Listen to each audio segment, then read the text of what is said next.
ठीक है। तो paragraph writing, rain water harvesting पे, ठीक है। इंग्लिश ग्रामर का टॉपिक है पैराग्राफ राइटिंग, ठीक है। तो रेन वाटर हार्वेस्टिंग पे हमें एक पैराग्राफ लिखना है, शॉर्ट पैराग्राफ लिखना है। Right a short paragraph on rain water harvesting. Rain water मतलब बारिश का पानी, ठीक है। हार्वेस्ट करना मतलब उसको एक तरह से कलेक्ट करना, रेन वाटर को कलेक्ट करना ताकि हम फ्यूचर में उसे यूज कर सके।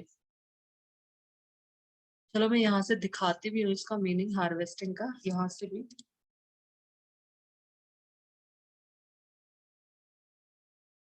हार्वेस्टिंग मतलब उसको कलेक्ट करना, पानी को। फसल काटना व इकट्ठी करना, तो पानी के लिए हम यहाँ पे इकट्ठा करना, ठीक है। कलेक्ट करना हम यूज कर सकते हैं।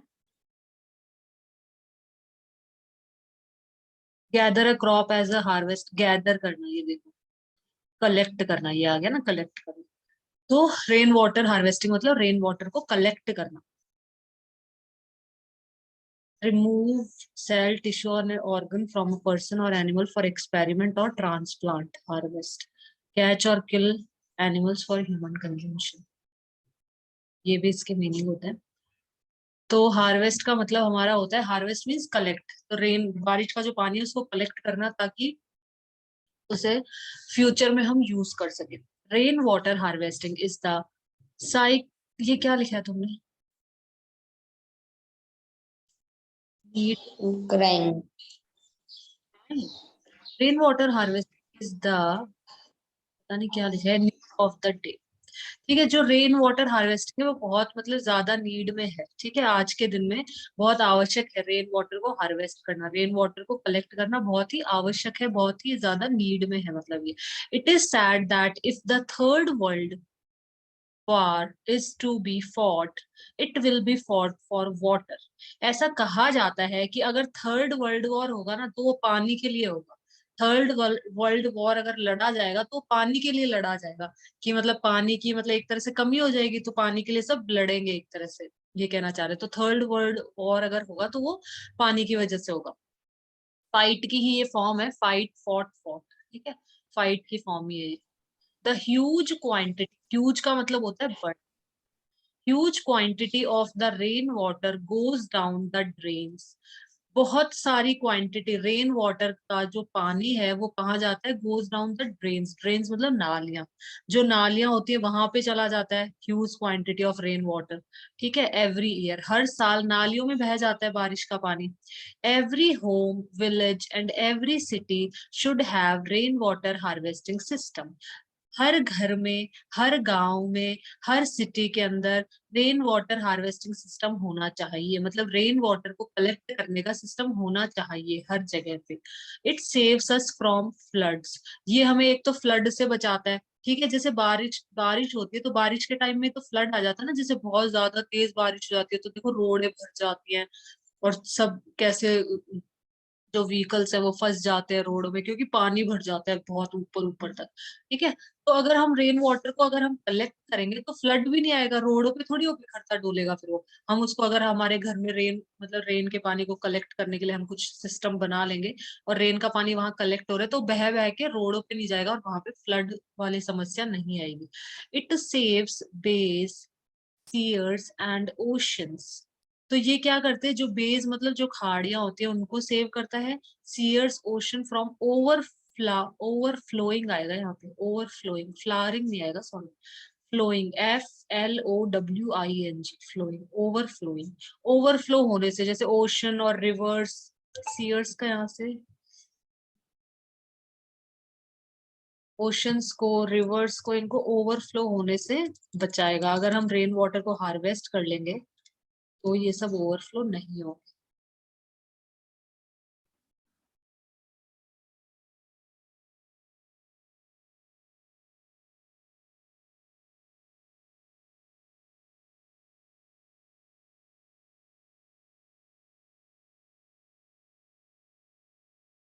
सेंसिटिव वेरिएंट, फिक्स पर देखो, burn, scorch the surface of with a sudden और इंटेंस हीट।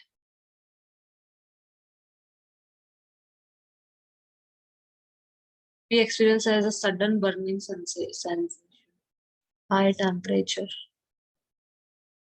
तो मतलब यही है, कोई वाटर बॉडी बॉडी ही होगी वो भी। तो ये जो वाटर बॉडीज होती हैं, जैसे बे है, जो खाड़ियां हैं, जो ओशंस है, जो रिवर्स हैं, वो ओवरफ्लो होने से सेव हो जाएंगी। इसको फ्लोइंग लिख लेना, overflowing, FLOWING। It maintains the ground water level, ground water का लेवल भी मतलब मेंटेन रहेगा। In desert areas make it make available the precious water round the years. Desert area में भी मतलब पानी क्या होगा, अवेलेबल होगा। अगर हम उसको स्टोर कर लेते हैं तो मतलब हमें अवेलेबल होगा, वो मिल जाएगा। It can be use for irrigation too, हम सिंचाई के लिए भी इसका यूज कर सकते हैं, मतलब पेड़ों में पानी देने के लिए भी यूज कर सकते हैं उसका। Thus the harvesting of rain water is immediate need of the hour. तो हार्वेस्टिंग, रेन वाटर को हार्वेस्ट करना ये एक इमीडिएट नीड है, मतलब बहुत ही आवश्यक नीड है ये। ठीक है, इमीडिएट मतलब जल्दी होता है, नीड मतलब आवश्यक। तो एक आवश्यकता है रेन वाटर को हार्वेस्ट करने की।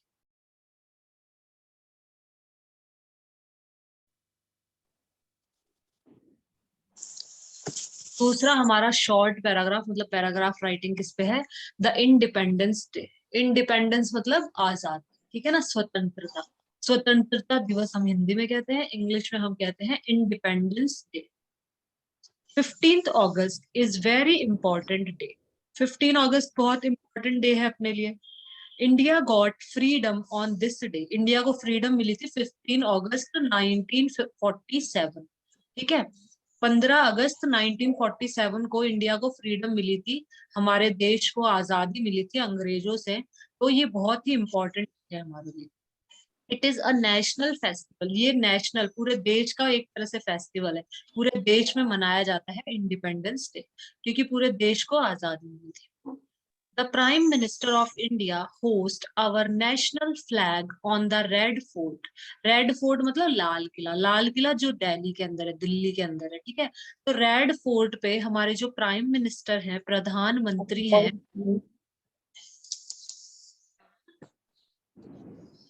होस्ट। होस्ट का मतलब होता है नेशनल फ्लैग को फैलाना। होस्ट हम यूज करते हैं फ्लैग को फैलाना, इसका यूज करते हैं। यहाँ पे दिखा देती हूँ, होस्ट द फ्लैग,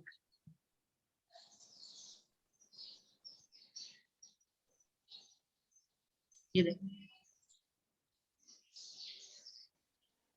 Hoist मतलब to lift or pull something up, often by using ropes etcetera. प्राय रस्सी आदि के सहारे किसी वस्तु को ऊपर उठाना या खींचना। होस्ट अ फ्लैग, फ्लैग वो रस्सी से ऊपर की तरफ नहीं करते, जैसे अपने स्कूल में प्रिंसिपल भी करती है, मतलब उसको रस्सी को खींचती है नीचे तो फ्लैग ऊपर की तरफ जाता रहता है ना, फ्लैग ऊपर की तरफ जाता है और ओपन हो जाता है, फिर उसको गांठ बांध देते हैं रस्सी को।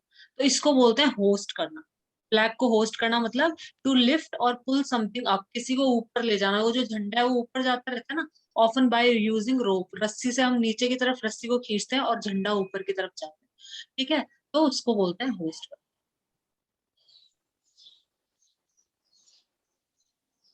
होस्ट। तो हमारे जो प्राइम मिनिस्टर है इंडिया के, वो फ्लैग को, हमारे जो नेशनल फ्लैग है, नेशनल जो झंडा है हमारा, उसको रेड फोर्ट पे, लाल किले पे होस्ट करते हैं, मतलब होस्ट करना उसको, ठीक है, ऊपर की तरफ ले जाना। He addresses all the countrymen on this day। Address मतलब एक तरह से भाषण देना, मतलब बोलना, जनता को एड्रेस करना।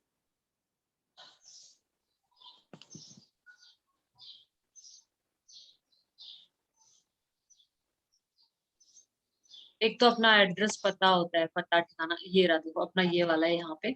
अ formal speech that is given to an audience, जो भाषण होता है किसी श्रोता समूह को दिया गया औपचारिक भाषण, ठीक है।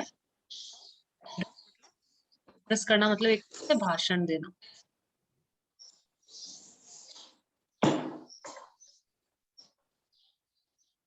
तो जो हमारे प्राइम मिनिस्टर हैं वो हमें एड्रेस करते हैं, मतलब भाषण देते हैं। कंट्री मैन मतलब अपनी कंट्री के जो मैन हैं, लोग हैं, ठीक है, उनको भाषण देते हैं इस दिन पे। Preparation are made with pomp and show. बहुत प्रेपरेशन की जाती है, तैयारियां की जाती है। पॉम्प का मतलब होता है एकदम, उसमें नहीं, जैसे अपन शादियों में पूरा अच्छे से सजाते हैं, शो मतलब दिखावा, और पॉम्प मतलब बहुत ही शानदार तरीके से। तो कोई यहाँ से भी देखिए,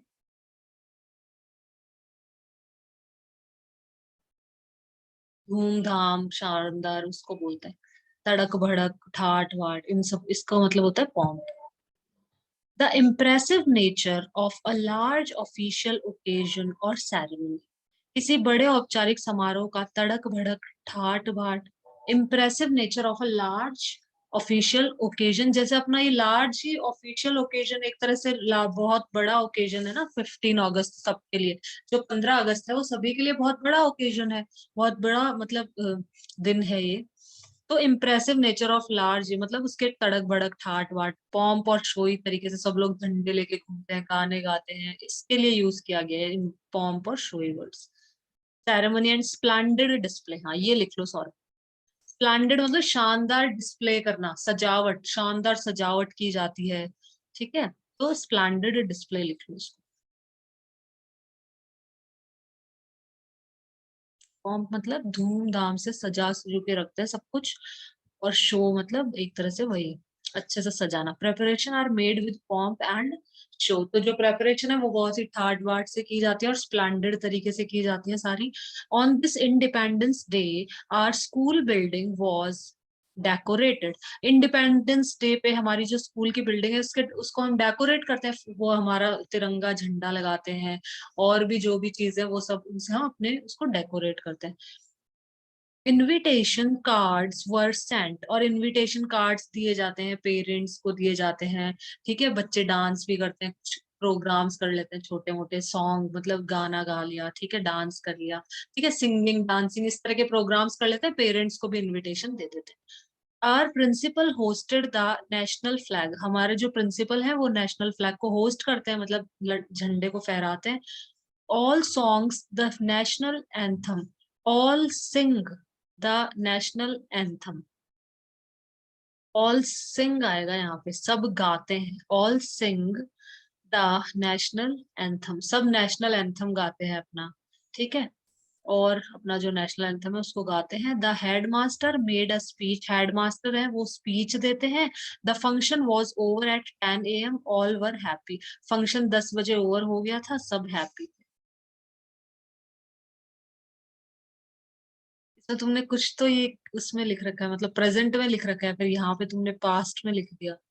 ये देखो, इट इज नेशनल फेस्टिवल, फिर यहाँ पास्ट में लिख दिया तुमने। ये एड्रेसेस ये सब प्रेजेंट में है और ये नीचे पास्ट में।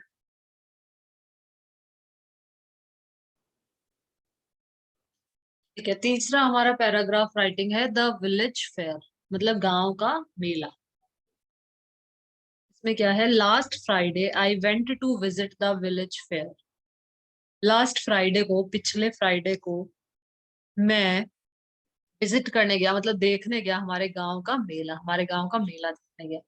द वेरी मैनी मैन, ये क्या लिखा है, देयर क्या लिखा है यहाँ पे, देयर वर मैनी मैन, वहां पर बहुत सारे मैन थे, वुमन थी, चिल्ड्रन थे, ठीक है, आदमी औरतें बच्चे बहुत सारे लोग थे। देयर वर मैनी शॉप्स, वहां पे बहुत सारी शॉप्स भी थी विलेज के फेयर में। दे वर सेलिंग बैंगल्स, वो जो शॉप्स थी वो क्या बेच रहे थे, बैंगल्स मतलब चूड़ियां, जो लड़कियां चूड़ियां पहन, बैंगल्स पहनती हैं, बैंगल्स बेच रहे थे। पॉट्स मतलब मटके, ठीक है, या फिर पॉट मतलब वो फ्लावर पॉट भी हो सकते हैं, वो वाले पॉट बेच रहे थे। और यूटेंसिल्स बर्तन बेच रहे थे, टॉयज खिलौने बेच रहे थे, बलून्स बेच रहे थे, गुब्बारे, एंड मैनी अदर थिंग्स, और बहुत सारी चीजें बेच रहे थे। People were coming and going here and there, people यहाँ और वहां घूम रहे थे, मतलब यहाँ जा रहे थे, कोई वहां जा रहे थे। Was a juggle, he was showing magic, there was a juggle, अच्छा there was a juggler, he was showing magic shows, juggler था जो मैजिक शोज हमें दिखाते हैं उसको हम जगलर बोलते हैं। इसको यहाँ से भी लिख लो।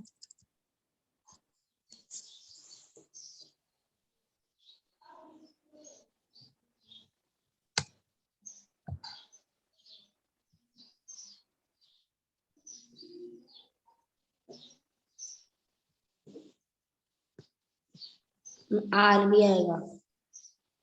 जगलर, हाँ इसमें आ नहीं रहा।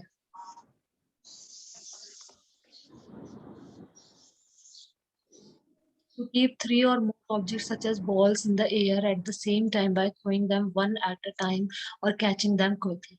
जगलर, जगल का मतलब तो हो गया, जैसे जैसे तीन बॉल्स नहीं होते, जादू दिखाते हैं, जादू क्या एक तरह से मतलब ये ट्रिक्स करके बताते हैं। जैसे तीन बॉल होती है, तो एक बॉल हवा में रहती है और दो अपने हाथ में रहती है, फिर दूसरी वो हवा में उछाल देते हैं। इस तरह से तीनों बॉलों को वो घुमाता रहता है ना, तुमने देखा होगा, टीवी में भी देखा होगा ऐसा, कि तीन बॉल होती है तो वो घुमाता रहता है तीनों बॉलों को गोल गोल गोल। तो जगलर, जगल इसको बोलते हैं इस चीज को। To keep three or more object such as balls in the air at the same time, जैसे तीन या तीन से ज्यादा ऑब्जेक्ट्स को एयर के अंदर रखना, by throwing them one at a time and catching them quickly. एक को फेंकना, फिर कैच करना, फेंकना, कैच करना, तीन बॉलों को एक साथ हवा में रखना, ऐसे। To try to deal with two or more important jobs or activity at the same time, मतलब एक तरह से ये इस तरह की चीजें दिखाना। ठीक है, तो वो जगल, जगल हो गया ऐसा काम करना, बाजीगरी करना।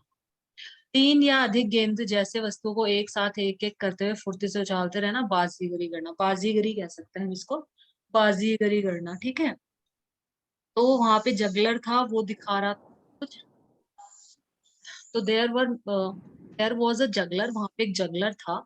ही वॉज शोइंग मैजिक शोज, और वो मैजिक शोज दिखा रहा था। ठीक है, जादू की चीजें दिखा रहा था वो। देयर वर मैरी, ये क्या लिखा है Saurabh? Merry go. Merry go rounds, okay, मतलब वहां पे झूले भी थे। मैरी गो राउंड्स क्या होता है? ये झूला होता है एक प्रकार का, मैं दिखा देती हूँ।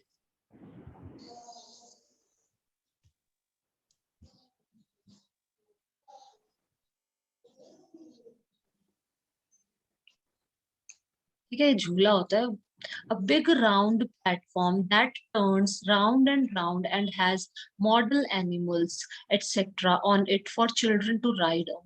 झूला होता है जो गोल गोल गोल गोल घूमता है, और उसके अंदर जैसे हाथी है, घोड़े हैं, तो कोई घोड़े पे बैठा है, कोई बच्चा हाथी पे बैठा है, कोई कोई मतलब अलग अलग तरह के जानवर बने रहते हैं, उन पे बिठा देते हैं और फिर उनको गोल गोल गोल गोल घुमाते हैं। ठीक है, एक तो झूला आता है जिसमें अपन नॉर्मल सीट्स होती है, उनपे बैठ जाते हैं और गोल गोल गोल गोल घूमते रहते हैं। और एक झूला वो आता है जिसके अंदर मतलब ऊपर से रस्सी ऐसे कुछ लटकी रहती है, जैसे भी कैसे करते हैं वो लोग, तो और उसमें हाथी घोड़े सब बिठा देते हैं और उनके बच्चों को बिठा के गोल गोल गोल गोल घुमाते हैं। तो ये मैरी गो राउंड बच्चों के इमेजेस मनोरंजन। दिखाता क्या इमेजेस। चीज दिखा।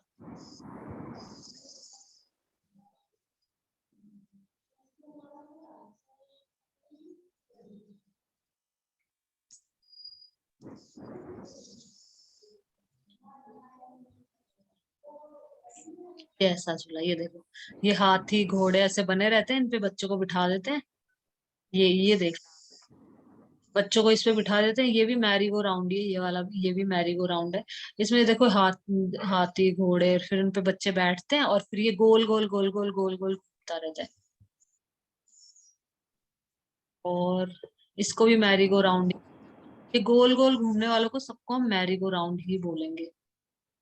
ये भी मैरी गो राउंड राइड्स, ये भी मैरी गो राउंड है। और दिखा देती, ये देखो, ये बच्ची ये बैठी हुई घोड़े के ऊपर।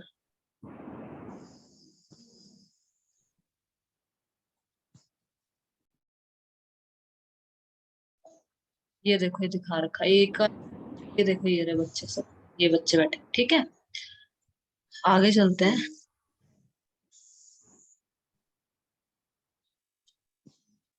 तो there were merry go rounds, तो वहां पे झूले भी थे।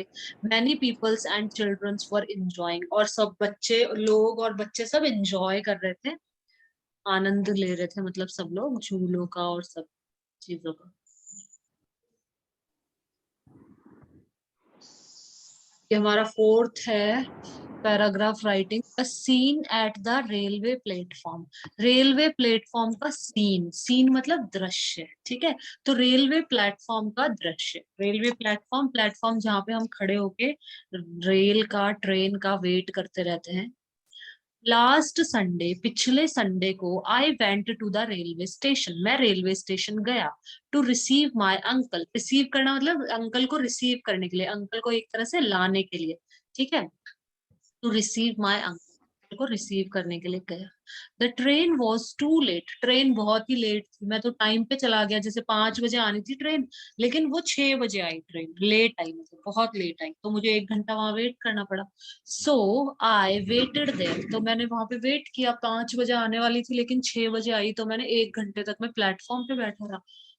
The scene of the platform was colourful, platform का जो सीन था, जो दृश्य था, वो बहुत ही कलरफुल था, मतलब बहुत सारे लोग होंगे, और वो क्या बोलते हैं, शॉप होती है, और बहुत सारी वहां पे आसपास चीजें थी, तो बहुत कलरफुल था। There was great hustle and bustle, there were, hustle और बसल हम यूज करते हैं इसके लिए, बहुत ज्यादा वो होता है ना।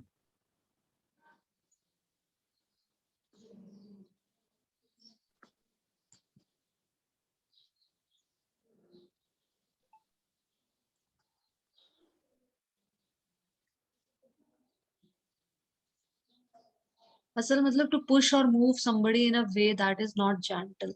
तो जो प्लेटफॉर्म होता है वहां पे कितना भीड़ भिड़ाका होता है, बहुत ज्यादा, तो रूखेपन से किसी को धक्का देना या रास्ते से हटा देना, धकेलना, ठीक है। टू पुश और move somebody in a way that is not gentle, धक्के मुक्की चलती रहती है ना वहां पे, तो प्लेटफॉर्म पे इतने सारे, कोई लोग ट्रेन में आ रही, कोई ट्रेन आ रही है, कोई ट्रेन जा रही है, ठीक है। तो आ रही है तो उसमें उतरते हैं, उसमें से लोग जा रही है तो उस पे प्लेटफॉर्म पे खड़े रहते हैं ना, सब उसमें चढ़ेंगे, तो वहां पे लोगों का चक्कर चला ही रहता है, कोई यहाँ जा रहा है, कोई वहां जा रहा है, ठीक है। तो वहां पे हसल एंड बसल,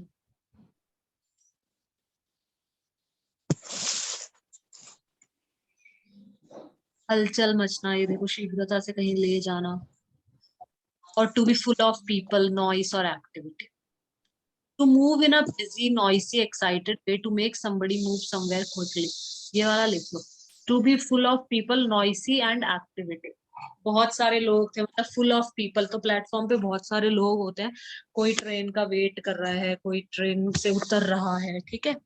और वहां पे बहुत ही नॉइस और एक्टिविटीज, सब तो हसल और बसल की वहां पे सिचुएशन थी। The scene of the platform was colourful, there was great hustle and bustle, तो वहां पे बहुत ज्यादा क्या था, मतलब भीड़ भीड़ाका था, और लोग धक्का मुक्की करना, ये सब। There were hawkers and vendors, hawker होते हैं सामान बेचने वाले, ये हॉकर की स्पेलिंग सही नहीं है तुम्हारी।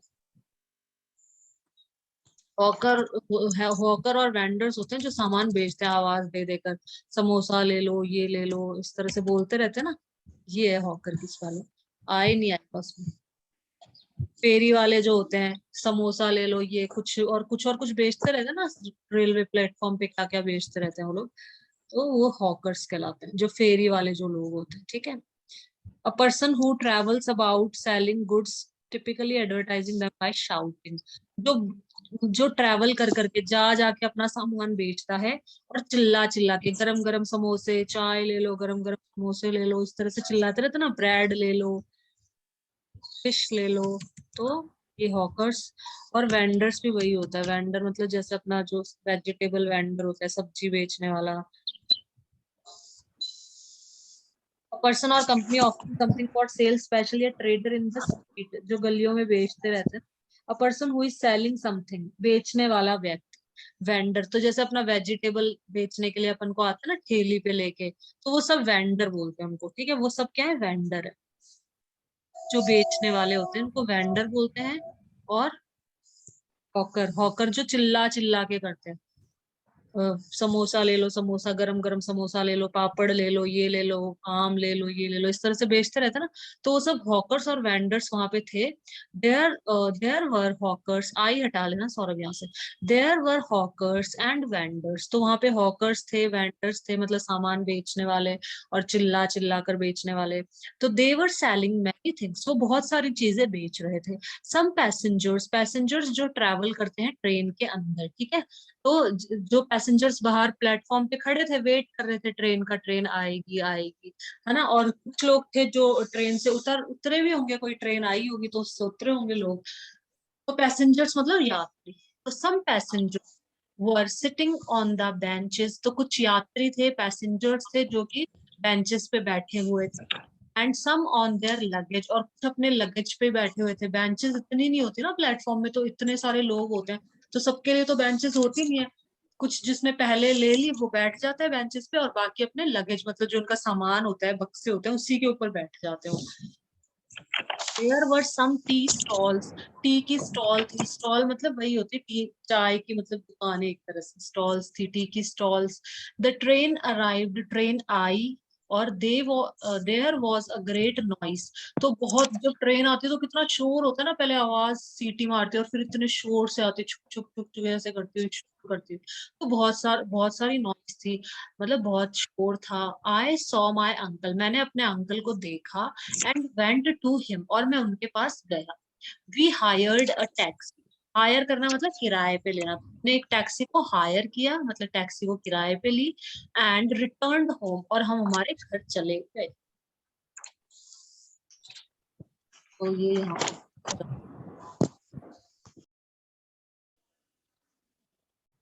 देखो सौरभ, डिग्रीज ऑफ कंपैरिजन, ठीक है, डिग्री ऑफ कंपैरिजन में तीन तरह की और डिग्रीज होती है, positive degree, comparative degree, superlative degree. बहुत इजी सा मतलब टॉपिक है ये, इसमें ज्यादा कुछ नहीं है।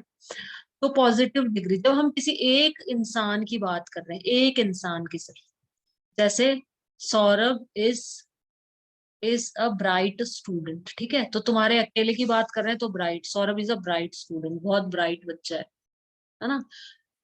ब्राइट, हम उसके ब्राइट मतलब चमकदार के लिए भी हम यूज करते हैं, और अच्छे बच्चे के लिए भी बोल देते हैं कि ब्राइट स्टूडेंट है, ठीक है। चमकदार, ब्राइट मतलब चमकना, एक तरह से सब कुछ ब्राइट है। तो एक जने की बात होती है तो हम पॉजिटिव डिग्री का यूज करते हैं, ब्राइट का। जब दो जनों के बीच में कंपैरिजन होता है तो हम कंपैरेटिव डिग्री का यूज करते हैं, जब दो जनों के बीच में बात होती है। तो जैसे अगर मैं कहूँ कि Abhimanyu is brighter then Saurabh, ठीक है, ऐसे बोलूं कि अभिमन्यु ब्राइटर है, सौरभ से ज्यादा ब्राइटर अभिमन्यु है। तो दो जनों के बीच में जब कंपैरिजन होता है ना सौरभ, तब हम ब्राइटर का यूज करते हैं, इस कंपैरेटिव डिग्री का हम यूज करते हैं जब दो जनों के बीच में बात की जा रही है कि ये ज्यादा अच्छा है इससे, ऐसे, ठीक है। सुपरलेटिव मतलब सब में से अच्छा है, पूरी क्लास में से सबसे बेस्ट बच्चा है, कि जैसे Abhimanyu is the brightest student in the class, या Saurabh is the brightest student in the class, ठीक है। सुपरलेटिव डिग्री मतलब क्लास में सबसे अच्छा है, सब में से अच्छा ये है, ठीक है, सबसे ज्यादा चमकदार। बिजी, बिजियर, बिजिएस्ट, ये ध्यान रखने की कंपैरेटिव डिग्री क्या होती है, सुपरलेटिव। इसकी बिजी की कंपैरेटिव है बिजियर, बिजिएस्ट। ब्यूटीफुल की क्या होती है कि राधा इज ब्यूटीफुल, अब सिर्फ एक लड़की के बारे में बात करें राधा, तो हम कह सकते हैं राधा इज ब्यूटीफुल, ये यूज करेंगे जब किसी एक इंसान के बारे में बात की जा रही है। जब कंपैरिजन हो रहा है, हाँ, मोर ब्यूटीफुल और मोस्ट ब्यूटीफुल। मोर ब्यूटीफुल मतलब दो लड़कियों में कंपैरिजन होगा, तो हम बोलेंगे कि Radha is more beautiful then.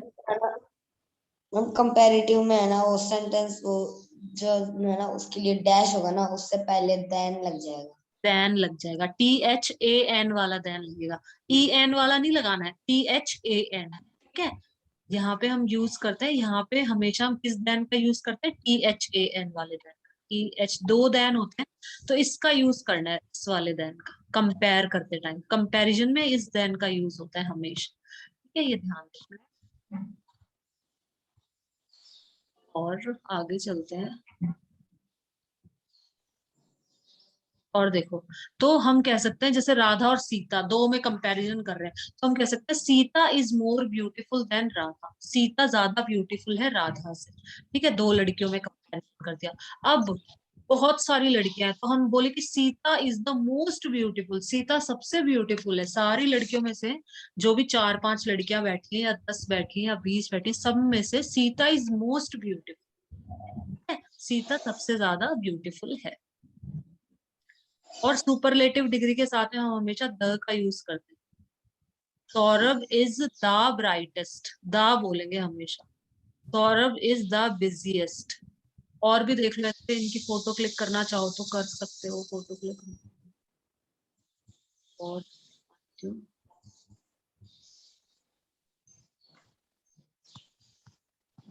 देखो, जैसे she is smarter than her sister, इस तरह से यूज करना है इनका।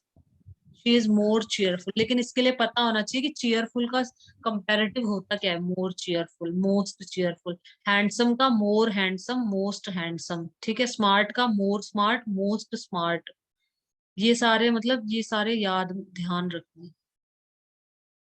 सारे कहीं एक जगह लिखे, ये रही लिस्ट, ये रही, वाओ। ये फोटो क्लिक कर लो सौरभ लो फटाफट। एंग्री गुस्सा करना, मतलब एंग्री, एंग्रियर, एंग्रीएस्ट। एबल, एबलर, एबल मतलब कुछ काम करने के सक्षम होना। एबल, एबलर और एबलिस्ट। एबल, एबलर और ablest. Bad, worse, worst. Bad मतलब बुरा, वर्स मतलब जब हम कंपेयर करते हैं कि पहले से भी बुरा हो गया। ठीक है, जब हम कहते हैं ना कि यार पहले पहले ही ठीक था, पहले तो जैसे बैड था सिर्फ, अब वर्स हो गया, मतलब पहले से ही बुरा, जब हम कंपेयर कर रहे हैं। जब दो चीजों को कंपेयर करते हैं तो वर्स का यूज करते हैं, और वर्स्ट मतलब बहुत ही बुरा हो गया। बिटर मतलब कड़वा, बिटर की ये चीज बहुत बिटर है, करेला इज बिटर। ठीक है। बिटरर, बिटरर मतलब करेला इज बिटरर देन, इससे ज्यादा कड़वा है करेला। कोई भी और कड़वी चीज लिख दो एक और यहाँ पे, बिटरर और बिटरेस्ट, सबसे कड़वा। बिग, बिगर, इसकी फोटो ले लो नीचे और दिखा देती हूँ। Big, bigger, biggest. Bland, blander, blandest. Bland करना मतलब चीजों को मिक्स करना। Black, blacker, blackest. Bloody, bloodier, bloodiest. Bold, बहादुर। Bolder, boldest. ब्लू कलर होता है, bluer, bluest. Bossy, bossier, bossiest. Bossy मतलब जो जिसका बॉसी नेचर होता है, ज्यादा बॉस बनता है कोई, तो उसके लिए हम यूज कर लेते हैं। ब्रीफ करना मतलब किसी चीज को शॉर्ट में एक्सप्लेन करना, थोड़े से मतलब। Brief, briefer, briefest. Brave, braver, bravest. Brave मतलब बहादुर। ब्राइट मतलब चमकदार। Bright, brighter, brightest. ये सब सौरभ फोटो क्लिक कर लो। Busy, busier, busiest. Beautiful, more beautiful, most beautiful. Broad, broader, broadest. बस ये ध्यान रखना है, जब दो जनों का आ जाए ना तो ये वाली ये लिखना है। अगर एक नाम इधर है और एक और नाम इधर है, दो जनों में कंपैरिजन हो रहा है, तो हमेशा कंपैरेटिव डिग्री लिखनी है। अगर बहुत सारे लोगों में से, जैसे एक क्लास में से, तो ये लिखनी है सुपरलेटिव डिग्री। और सिर्फ एक जने की बात हो रही है नॉर्मल की, राम इज काम, तो बस काम, शांत, ये लिखना है। काम मतलब जो शांत होता है। ये करनी है क्या? फोटो क्लिक कर रहे हो तुम? फोटो क्लिक, हम कर ली। ये तो बहुत सारे हैं सौरभ, देखो जितने तुम पढ़ पाओ पढ़ लेना, या नेट पे मिल जाएगा, ऐसे देख लेना। फोटो क्लिक करनी है तो मैं रोक दूं? देखो कितने सारे, कर लो तुम्हें जिस जिसकी करनी है। मैं गूगल पे कर लूंगा बाद में। गूगल पे से कर लेना, सारे आ जाएंगे। ठीक है। अब क्या करना है बताओ। ये देखो, पार्ट ऑफ स्पीच।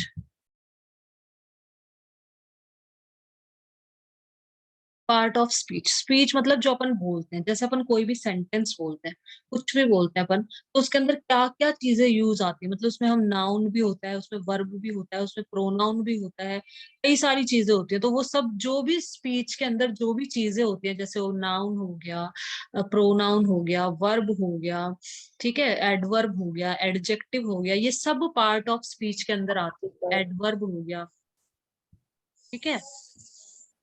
तो ये सब पार्ट ऑफ स्पीच के अंदर आते हैं। तो सबसे पहले हम पढ़ेंगे नाउन के बारे में। नाउन पढ़ेंगे, फिर हम प्रोनाउन पढ़ेंगे, फिर हम वर्ब पढ़ेंगे, फिर हम एडजेक्टिव पढ़ेंगे, फिर हम, तो मतलब ये आठ आठ पार्ट ऑफ स्पीच होती है। तो ये इन सब के बारे में हम यहाँ पढ़ेंगे। तो सबसे पहले noun. Look at the underline word in the following passage. तो इसके अंदर देखो, ये जो अंडरलाइन वर्ड है इनको देखो। अनिका इज इन क्लास 7, तो अनिका को मतलब अंडरलाइन किया है, 7 को किया है। She lives in a village, वो एक गांव में रहती है, जमलपुर, जमलपुर गांव, विद हर पेरेंट्स, अपने पेरेंट्स के साथ। शी हैज 2 सिस्टर्स, उसकी 2 सिस्टर हैं। She often takes them to school, वो उनको स्कूल ले जाती है। She has to help her mother as well, अपनी मदर की भी मदद करती है। Her father is a small businessman, उसके फादर स्मॉल बिजनेसमैन है। इन हर फ्री टाइम, अपने फ्री टाइम में Anika likes to draw picture, draw करती है, पोएम्स लिखती है इन बांग्ला, बांग्ला लैंग्वेज के अंदर। Anika dream is to become a computer engineer, Anika का ड्रीम है कंप्यूटर इंजीनियर बनना। तो they these are all noun, ये सबके सब नाउन है। A noun is a word used to refer to people. Noun मतलब किसी भी व्यक्ति का नाम, किसी भी इंसान को रेफर करने के लिए। किसी भी इंसान का नाम, किसी एनिमल का नाम, किसी ऑब्जेक्ट का नाम, कोई वस्तु का नाम, मतलब किसी चीज का नाम, ठीक है, किसी सब्सटेंस का नाम, किसी स्टेट का नाम। कोई स्टेट, स्टेट जैसे जैसे हम कोई इवेंट का नाम, कोई आइडिया का नाम, या कोई फीलिंग का नाम, तो ये सब के सब किसके अंदर आ जाएंगे? ये सब आ जाएंगे अपने नाउन वो बोलते हैं ना, संज्ञा। संज्ञा। हाँ, नाउन का मतलब संज्ञा। संज्ञा मतलब किसी व्यक्ति, वस्तु या स्थान के नाम को संज्ञा कहते हैं। अपन ये पढ़ते हुए आए ना शुरू से। तो किसी व्यक्ति का नाम, वस्तु का नाम, एनिमल का नाम, किसी ऑब्जेक्ट का, ऑब्जेक्ट मतलब वही होगी वस्तु, सब्सटेंस, कोई स्टेट, कोई इवेंट, कोई आइडिया, कोई फीलिंग, ये सब की सारी चीजें किसके अंदर आ जाती हैं? नाउन में आ जाती है। अब देखो सौरभ, स्कूल है, स्कूल भी तो नाम है ना, एक बिल्डिंग को हमने नाम दे दिया स्कूल, ठीक है? तो स्कूल भी एक तरह से नाम है, मतलब स्कूल भी एक क्या है, नाउन है। ठीक है, एक क्लास है, उसको हमने नाम दे दिया सेवन क्लास, ही की 7th क्लास है, तो 7 भी नाउन होगा। ठीक है, मतलब हमने इसको नाम दे दिया, ये एक तरह से नाम ही है।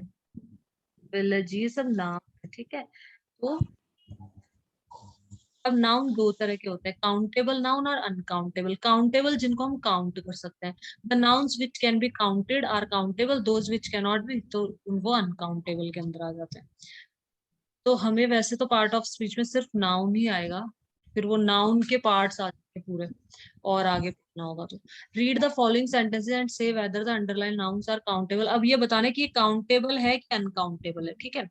He has many friends, friends तो एक काउंट, दोस्तों को हम काउंट कर सकते हैं, काउंट कर सकते हैं, कर सकते हैं। कर सकते हैं। उसके बहुत सारे दोस्त थे, तो ये फ्रेंड्स क्या हो गए, काउंटेबल नाउन में आ जाएंगे। फ्रेंड भी हमने नाम दे दिया, एक तरह से दोस्तों को नाम दिया कि ये फ्रेंड है, तो फ्रेंड भी हमारा नाउन ही होता है, तो ये काउंटेबल। न्यूज, न्यूज काउंटेबल है क्या? Kamal has given me good some good news, Kamal ने यस मुझे मैम। कुछ अच्छी न्यूज दी, ये काउंटेबल है या नहीं है?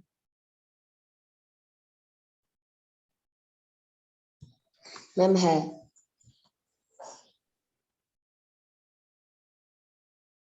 न्यूज को हम काउंट कर सकते हैं और न्यूज को हम काउंट नहीं कर सकते हैं। न्यूज को कैसे काउंट करोगे कि न्यूज को हम नहीं काउंट करते?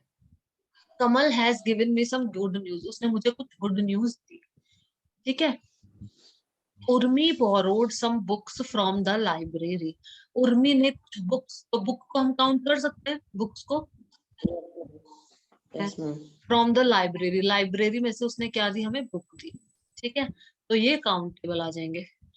अफसाना ईट्स ब्रेड फॉर ब्रेकफास्ट, तो वो ब्रेड खाती है ब्रेकफास्ट के लिए, तो ब्रेड्स को भी हम काउंट कर सकते हैं। फादर, टीचर, ये सब काउंटेबल है। आगे चलते हैं। Countable nouns have two forms, singular and plural. The singular form refers to one person or things, और plural form refers to more than। इसमें बहुत ज्यादा डिटेल्ड में दे दिया। काउंटेबल जो नाउन है वो सिंगुलर और प्लूरल दो फॉर्म्स में होता है। तो जैसे देखो, regular plural are formed by adding S, singular forms of noun. जैसे बुक है सिंगुलर, तो एस लगा देंगे, बुक्स प्लूरल। एक बहुवचन और बहुवचन हिंदी में बोलते हैं, इंग्लिश में बोलते हैं सिंगुलर और प्लूरल्स। तो फ्लावर है सिंगुलर, फ्लावर्स है प्लूरल, सिंगुलर प्लूरल। ये सब, वॉच को वॉचेस, ठीक है? क्लास का प्लूरल है क्लासेस, बॉक्स का प्लूरल है बॉक्सेस। कंट्री का कंट्रीज। का कंट्रीज। ये ध्यान भी रखना चाहो तो रख सकते हो कि जो भी वाई से एंड हो रहे हैं, ending in consonant and y, जो कॉन्सोनेंट से या फिर वाई से एंड होते हैं तो आई ई एस में चेंज हो जाते हैं। जो ईएस से होते हैं वो इस में चेंज हो, जो मतलब इस जो ये जिसके लास्ट में होता है वो ईएस उनमें ऐड हो जाता है।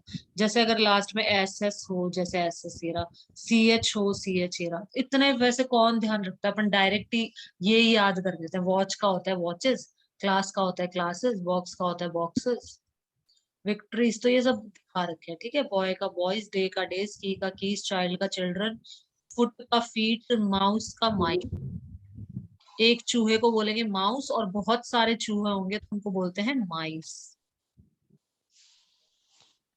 तो ये दिखा रखा है, give the Plurals of the following nouns, one is done for you. एक कर रखा है, हॉर्स का हो गया हॉर्सेस, ग्लास का हो गया ग्लास, पेंस, टोमेटोज, ही लग जाएगा इसमें, वुमन, ये सब तो आएगा नहीं, छोड़ो। Rewrite these sentences using plural noun, तो ये सब अपने नहीं है, बस अपने पार्ट ऑफ स्पीच में है, नाउन है हमारे पार्ट ऑफ स्पीच में।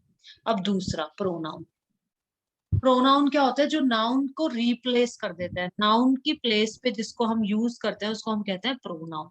ठीक है, जैसे यहाँ पे देखो स्टूडेंट लिखा और इसको इसने रिप्लेस कर दे, फिर दे आ गया।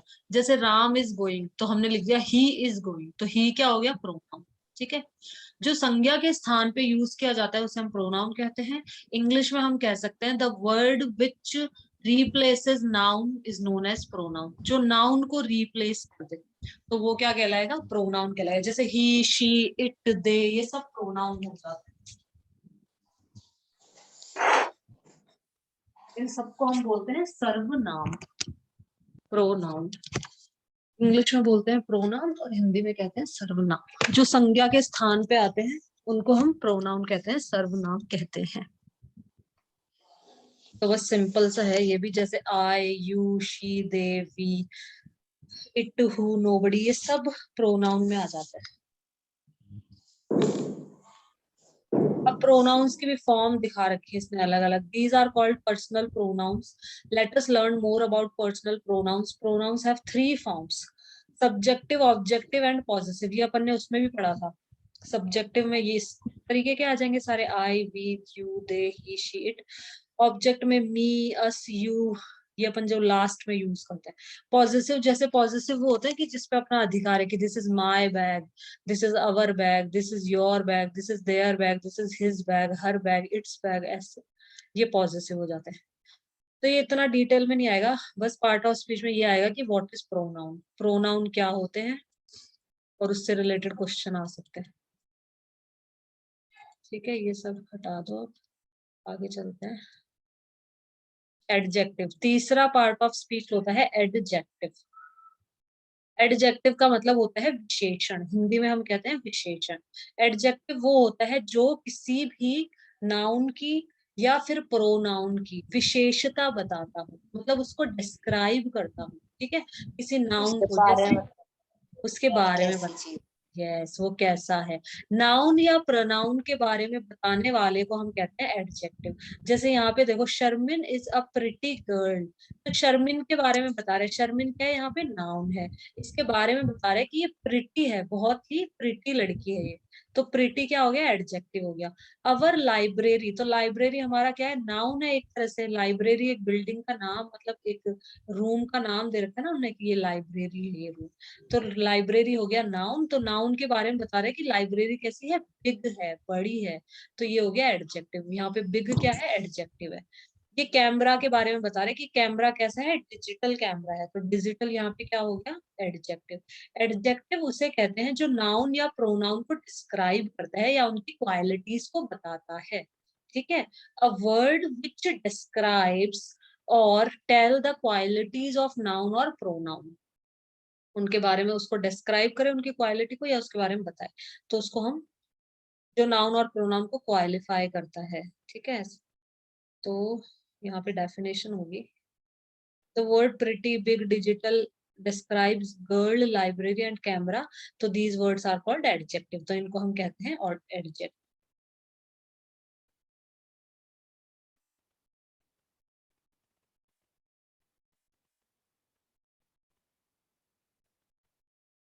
जैसे दिखा रखे हैं इसके अंदर, तो इसमें बहुत डिटेल में पूरा एक्सप्लेन कर रखा है इसको अच्छे से। तो मैं तुमको फटाफट फटाफट पढ़ा देती हूँ बस। एडवर्ब, एडवर्ब क्या होता है?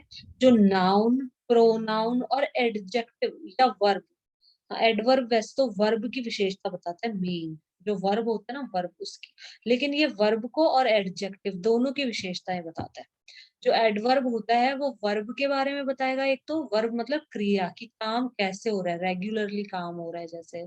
ठीक है, तो एक तो क्रिया की विशेषता और एक विशेषण की विशेषता। तो अ word which qualify a verb and adjective, verb को और एडजेक्टिव दोनों को क्वालिफाई करता है, उसको हम कहते हैं एडवर्ब। के अंदर बिल्कुल अच्छे से नहीं बता रहा,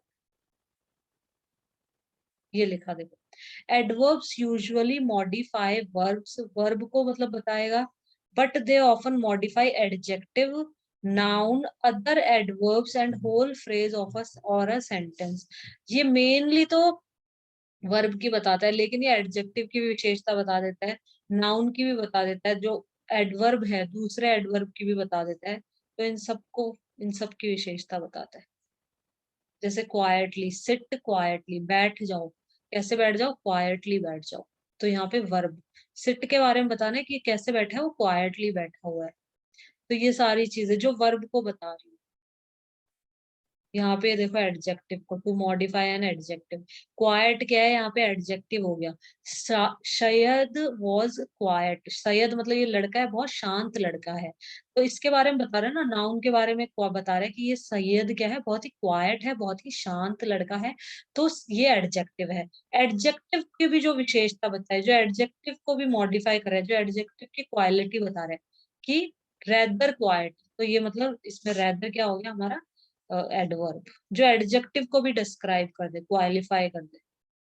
मॉडिफाई अनदर एडवर्ब, अब यहाँ पे ये स्लोली एक तरह का एडवर्ब है। The event seemed to go by slowly, जो इवेंट है वो स्लोली स्लोली चल रहा है, मतलब वर्ब हो गया, एक तरह से धीरे धीरे चल रहा है। तो स्लोली क्या हो गया हमारा, एडवर्ब। एडवर्ब के बारे में बता रहे कि कैसे चल रहा है इवेंट, बहुत ही स्लोली।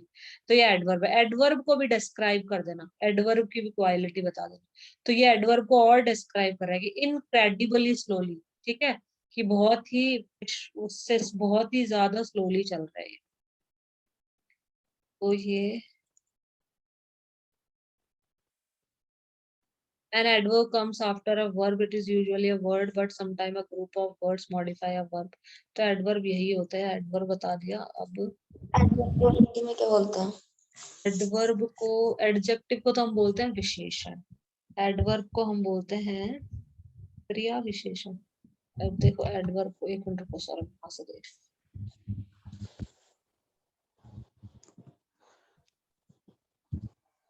एडवर्ब क्रिया विशेषण है, ठीक है। एडजेक्टिव को विशेषण, तो ये क्रिया की विशेषता बताता है, तो क्रिया विशेषण, बस सीधा सा, ठीक है।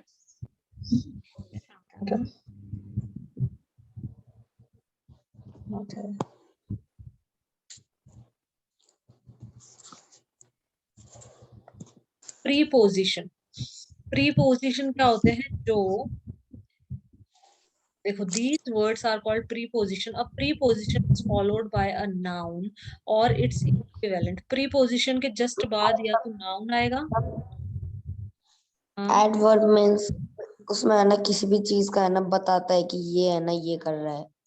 एडवर्ब का मतलब होता है कि वर्ब की विशेषता बताना। एडवर्ब जो वर्ब की विशेषता बताता है, जो वर्ब को डिस्क्राइब करता है, कि जैसे कि वह भाग रहा है, ठीक है। एक और मैं हिंदी में समझा देती हूँ अच्छे से ताकि तुम्हें समझ आ जाए। वह भाग रहा है, ही इज रनिंग, ठीक है, वह भाग रहा है। तो इसके अंदर क्या हो गया, रनिंग क्या हो गया, वर्ब हो गई, ठीक है, भागना क्या हो गया, वर्ब। अब मैं इसको ऐसे बोलूं, he is running very fast. अगर मैं बोलूं यहाँ पे ही इज रनिंग, अगर मैं बोलती हूँ सिर्फ he is running,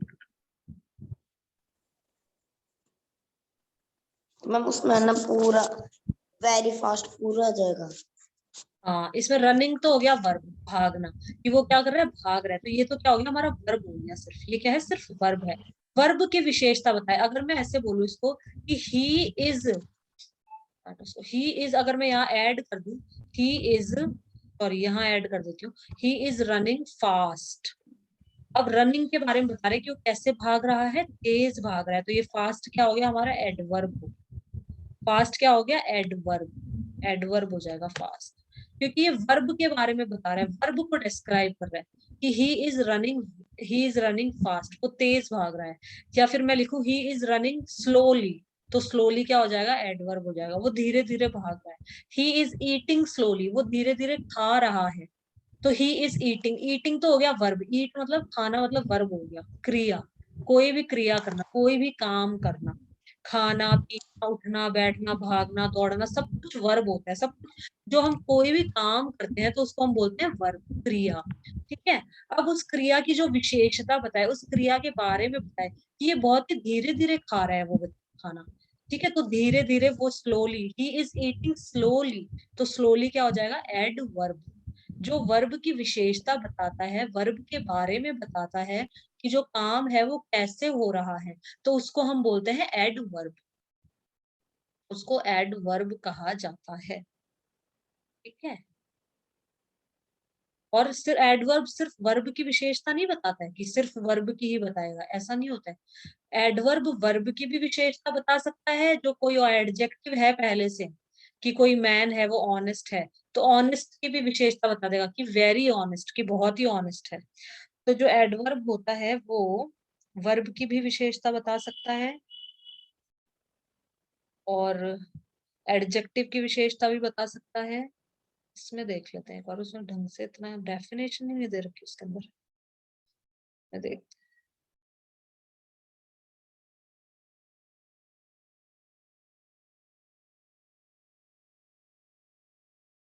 part of speech इसमें देखते हैं कैसा दे रखे हैं इन्होंने।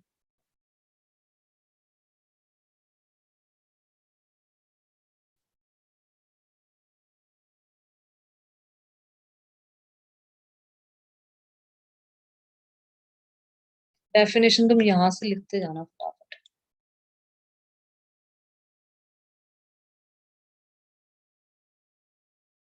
ये आ गया ना पार्ट ऑफ। ये 8 होते हैं देखो टोटल। ये नाउन हो गया, प्रोनाउन पढ़ लिया अपन। नाउन मैं ऐसे ही बता देती हूँ तुमको फटाफट। नाउन होते हैं संज्ञा, ठीक है, जो किसी किसी भी व्यक्ति वस्तु स्थान के नाम को संज्ञा कहा जाता है। ठीक है। प्रोनाउन होता है जो नाउन के स्थान पे आता है, जो नाउन को रिप्लेस कर देता है, जैसे ही शी इट ये सब। एडजेक्टिव होता है जो नाउन और प्रोनाउन दोनों की विशेषता बताता है। जो नाउन और प्रोनाउन को, a word which qualify noun and pronoun is known as adjective. ठीक है। एडजेक्टिव हम किसको बोलते हैं, जो नाउन और प्रोनाउन दोनों की विशेषता बताए उसे हम बोलते हैं एडजेक्टिव। वर्ब मतलब क्रिया, कोई भी काम करना। एडवर्ब वो होता है जो वर्ब की भी विशेषता बताता हो, प्रोनाउन की भी बताता हो, नाउन की भी बताता हो, एडजेक्टिव की भी बताता हो। ठीक है। और एडवर्ब सबको बोल देते हैं अपन। एडवर्ब क्या है, एडजेक्टिव की भी बताते हैं, वर्ब की भी बताते हैं। कोई एडवर्ब है पहले से, उसकी भी विशेषता बता देगा एडवर्ब। सिर्फ वर्ब की नहीं बताते, ये एडजेक्टिव को भी क्वालिफाई करता है, वर्ब को भी और एडवर्ब को भी। प्रीपोजिशन होता है जो अपन नाउन से पहले लगाते हैं, जैसे इन, कि cat is sitting on the table, तो ऑन क्या हो गया, preposition. He is sitting in the room, in क्या हो गया, प्रीपोजिशन। ठीक है। इस इन, एट, ठीक है, ऑन, ये सब प्रीपोजिशंस होते हैं। कंजंक्शन जो दो जनों को जोड़ता है, जैसे एंड हो गया, बिकॉज हो गया, ये सब कंजंक्शन है। इंटरजेक्शन जो कल अपन ने पढ़ा था, अचानक से जो अलास, अरे यार इतना खराब हो गया, हुर्र हम मैच जीत गए, ये सब इंटरजेक्शन में आते हैं। तो टोटली 8 होते हैं। थोड़ा थोड़ा चलो दिखा देती हूँ नीचे। ये देखो नाउन की डेफिनेशन ये थी। A noun is a word used as the name of a person, place, thing. ठीक है। इसमें अच्छा दे रखा है थोड़ा, इसी में से पढ़ लेते हैं। Akbar was a great king, ये नाउन है। ठीक है। और ये रहा एडजेक्टिव की definition. An adjective is a word use to add something to the meaning of a noun. Noun या प्रोनाउन को जो क्वालिफाई करे वो एडजेक्टिव। प्रोनाउन जो नाउन के जगह पे रखा जाता है। Pronoun is a word used instead of a noun, noun की जो जगह पे रखा जाए। A verb is a word used to express an action, कोई एक्शन, कोई कार्य को एक्सप्रेस करता है, तो वो होता है वर्ब। ये देखो adverb. An adverb is a word used to add something to the meaning of a verb. Adverb वो होता है जो वर्ब की विशेषता बताए, एडजेक्टिव की विशेषता बताए, या दूसरे एडवर्ब की विशेषता बताए। Preposition. A preposition is a word used with a noun or a pronoun to show how the person or thing denoted by the noun and pronoun stand in relation to something else. ये noun और pronoun से पहले use किया जाता है, या फिर उनके साथ में मतलब यूज किया जाता है। जैसे कि there is a cow in the garden, in क्या हो गया यहाँ पे, प्रीपोजिशन है। The girl is fond of music, of preposition है। Under a tree, under preposition है। ये सब प्रीपोजिशन होते हैं सौरभ, जो नाउन के साथ में लगते हैं। अ preposition is a word used with a noun और अ प्रोनाउन, नाउन और प्रोनाउन के साथ में लगाए जाते हैं,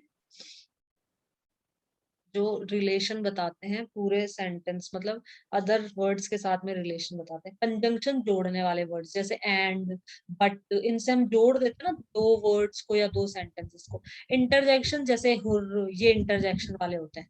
hurrah we won the match, we won the game, alas she is dead, अरे वो मर गई। अलास दुख होने के लिए, हुर्र मतलब खुशी के लिए। तो interjection is a word which expresses some sudden feeling. जो सडन सडन फीलिंग एक्सप्रेस करता है वो इंटरजेक्शन होता है, वो वर्ड्स। जैसे हुर्र इंटरजेक्शन है, अलास इंटरजेक्शन है, ओह वाह, ये सब इंटरजेक्शन है। जो अचानक से छी, जो अचानक से अपने मुंह से जो शब्द निकलते हैं, जो सडन फीलिंग, सडन मतलब अचानक से जो फीलिंग आती है, तो वो जो वर्ड्स होते हैं उनको इंटरजेक्शन कहा जाता है। तो ये 8 टोटल पार्ट ऑफ स्पीच 8 है। मतलब अपन जब कोई भी सेंटेंस बोलते हैं ना मुंह में से, तो उस सेंटेंस में अपन को इन 8 में से कुछ भी मिल सकता है, जरूरी नहीं 8 के 8 ही प्रेजेंट हो। जैसे राम हो गया नाउन, ठीक है, एंड हो गया कंजंक्शन। इस तरह से मतलब एक सेंटेंस के अंदर जो हम स्पीच बोलते हैं, इसलिए हमें इसे पार्ट ऑफ स्पीच कहा जाता है। क्योंकि हम सेंटेंस बोलते हैं तो सेंटेंस में हम इन इन चीजों का यूज करते हैं, इन 8 का यूज करते हैं। जरूरी नहीं है एक ही सेंटेंस में 8 के 8 यूज करें। तो ये हमारा पार्ट ऑफ स्पीच खत्म हो जाता है यहाँ पे।